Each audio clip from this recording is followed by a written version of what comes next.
So today we're going to be talking about the Scream film that divided the fandom. Let's go.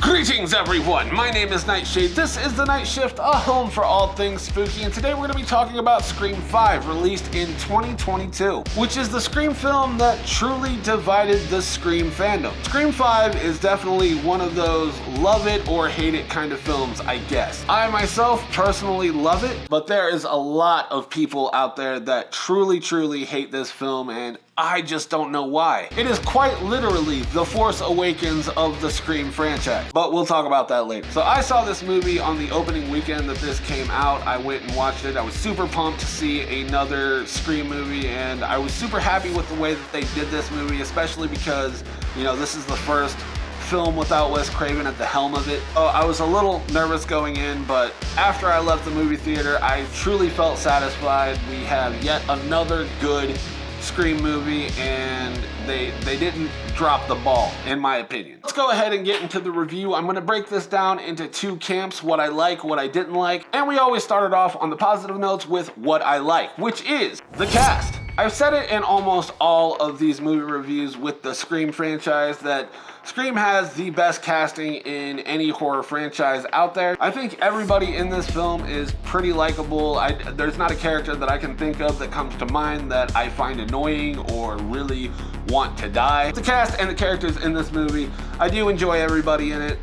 There's not one weak performance in my opinion. I think the weakest performance given is probably Gale, but the entire cast of this movie does give a really good performance, and I have no qualms with anybody in this film. Up next on the things that I like about this movie is the story. Now, I do enjoy the story of this film a lot, and it is very reminiscent of Star Wars The Force Awakens. Like, it's almost beat for beat that legacy sequel. Let me tell you what I mean. Though our main characters in this film aren't the ones of the previous film. In The Force Awakens, that was Rey and Finn. In Scream 5, that's going to be the Carpenter sisters. And they come across a villain that is emulating a character of the past. Much like Kylo Ren was trying to be Darth Vader, Amber and Richie are trying to be Stu and Billy. They are being mentored by a figure of the past. In The Force Awakens, Rey and Finn are being mentored and guided by Han Solo. In this one, Sam Carpenter is being mentored by Dewey from the previous films. And that mentor unceremoniously gets killed. Much like Han Solo was killed in The Force Awakens, Dewey is killed in this movie. And in The Force Awakens, you know, it ends almost identically to A New Hope, the very first Star Wars film that ever came out. And in this movie, it ends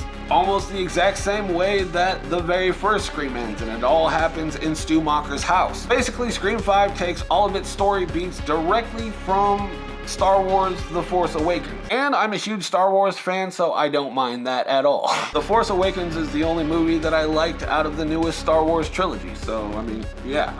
So up next on the things that I liked about this movie was obviously going to be Ghostface. I think Roger Jackson yet again killed it as the voice of Ghostface. He almost did too well, but we're gonna talk about that in the negatives department. He sounds menacing.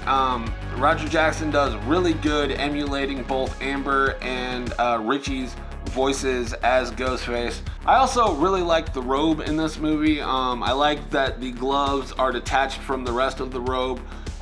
In previous iterations, you know, the gloves have always been sewn into the sleeve and it's all been like one piece, but I like that this one is detached. And I also like that the robe itself is like very tattered and torn, very DIY. It almost looks like they made the robes themselves. Like, there's a bunch of loose threads around the wrist, and there's a lot of frayed ends on the drapes of the arm of the costume. Like, I personally like distressed clothing. I like things that look tattered and torn and beat up and well worn and thrown together and very makeshift and DIY. It's just a personal opinion of mine, personal preference of mine that, you know, it's what I like. I also like that the actors portraying Ghostface have two completely distinct styles of their own. We haven't really seen that since Scream 1. Like, each Ghostface has their own distinct styles. Like, whenever it's Amber, the Ghostface is very frantic, very stab happy, and very aggressive. But whenever Ghostface is Richie, he's very cool, calm, collected, very tactical. He goes directly in for the kill and doesn't want to play cat and mouse. Richie is very precise with his kills, and well, you know, let's go ahead and get into the next positive, which is the kills. Personally, like the kills in this movie. I know some people don't like them, but you know, it's all personal preference. Like, this movie definitely has one of my favorite kills in the franchise, which is, you know, the parking lot neck stab.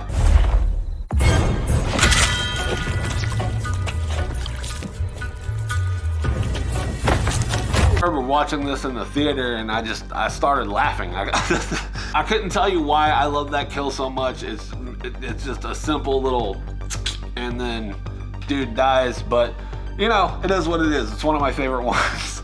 And I also really like Wes's death. I mean, he gets the knife slowly pushed into his neck, and really enjoyed that.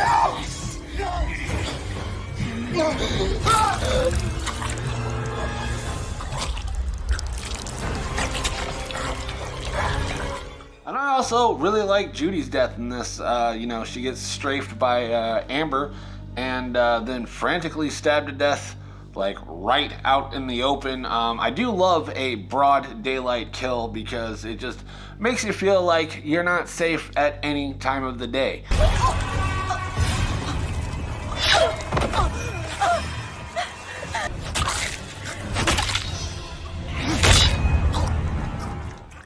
And of course, you know, Dewey's death was the most brutal kill in this movie, and rightfully so. He's survived a lot of stabbings in this entire franchise, so obviously it's going to have to be hardcore if we're going to actually get rid of Dewey, and I think they did a magnificent job with that kill as well.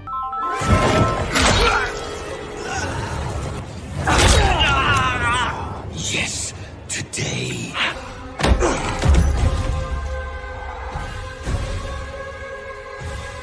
So that's just going to do it for the positives. Now on to the negative side of things with what I didn't like about this movie. First thing that I didn't like is that it was predictable. Now, what I had said about Roger Jackson being a little too good at portraying the voice of Ghostface, that's actually how I figured out who was who right off the rip. Like, for instance, the opening sequence whenever Ghostface calls Tara and he's doing the shaky, nonchalant voice. It's very reminiscent of Richie's voice, like Jack Quaid in The Boys. It was very reminiscent of how he talks there, so I pretty much pieced together that, okay, Richie is definitely a killer. Is Christina there? No, she's not available. May I take a message? Yeah, well, yeah, sorry. I'm a friend of hers from group. Oh, shit. From her shit? Look, just, tell her I'm from group. I'm Charlie. She's got my number. Oh, she goes to a group? Look, I shouldn't have, just tell her that Charlie called.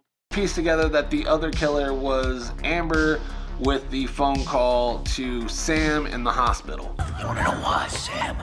Maybe it's because you're a selfish bitch who can't even make a decision to save the life of someone you love. Whenever she said, well, maybe it's because you're a selfish bitch, it kinda definitely had Amber's vibe and tone.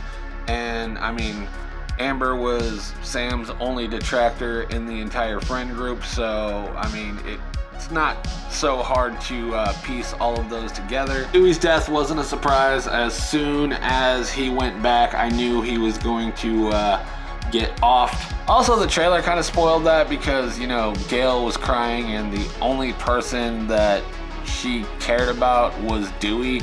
I mean, we didn't really see Sydney up to that point, so I mean, the trailer kind of spoiled it a little bit. And yeah, so like this whole movie was pretty predictable for the most part, I would say. And I mean, some of that's probably my fault because I do like to play the guessing game while I'm watching a movie. So now on to my next negative, which is Ghost Billy. I fucking cannot stand the Ghost Billy sequences at all. Like, Sam constantly sees Billy and he's exactly how he was back in 1996. That just doesn't really make sense to me because one, she's never met the dude, doesn't know who he is in real life. Like, she never met him except for whenever she was in his balls, I guess. These films are often grounded in reality, and this ghost Billy schizophrenic vision thing, it just doesn't sit right with me. It's a little bit stupid,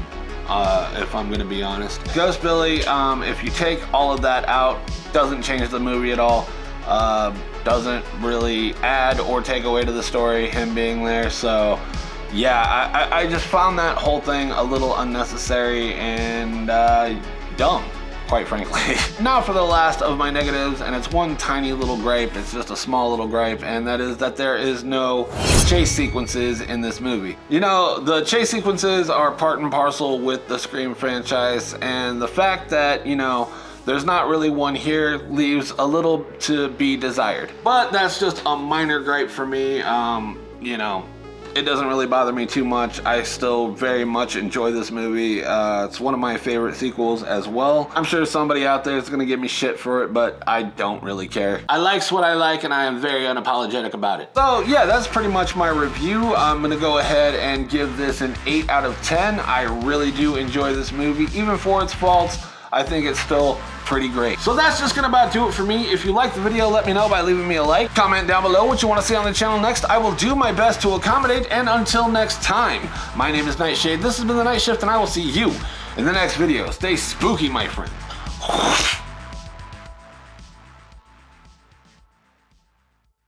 You know, I didn't really acknowledge the fact that I'm wearing a bloody mask. So while I was filming Tuesday's video, I was sitting here, I had the mask just off camera like this, and I had some perma-blood, and you know, just in between takes that I was doing, I was just splattering this up and making it look all nice and bloody. You know, there's been a couple times that I've had to stop recording because the AC kicks on, so I was just, you know, making a bloody mask. And yeah, that's what this is here. So I guess this is gonna be bonus added content at the end of the video. So yeah, stay spooky, my friends. I'll catch you in the next one. Peace.